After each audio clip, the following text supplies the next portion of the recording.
ما هنوز به نامه Մենք դեռևս չենք պատասխանել Ամերիկայի նախագահի նամակին, բայց այդ նամակը արդեն պատրաստման փուլում է եւ համապատասխան ձևով դա կներկայացվի։ Ամերիկայի հետ մեր բանակցությունը միանգամայն հստակ է, մեր դիրքորոշումը այդ մասին։ Մենք մաքսիմում ճնշումների ներքո եւ ռազմական սպառնալիքների ֆոնին եւ տնտեսական բաժամիջոցների ավելացման պայմաններում Ամերիկայի հետ չենք ունենալ ուղիղ բանակցություն, բայց Իրանի Իսլամական Հանրապետությունը միշտ պատրաստ է եղել, որ միջուկային իր խաղաղ միջուկային ծրագրի շուրջ եւ ավելի տապանցիկություն ստեղծելու համար բանակցի,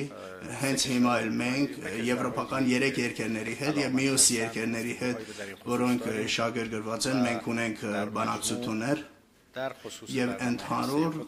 մեր միջուկային ծրագրի վերաբերյալ մենք երբեք չենք լքել բանակցային սեղանը եւ չենք լքի։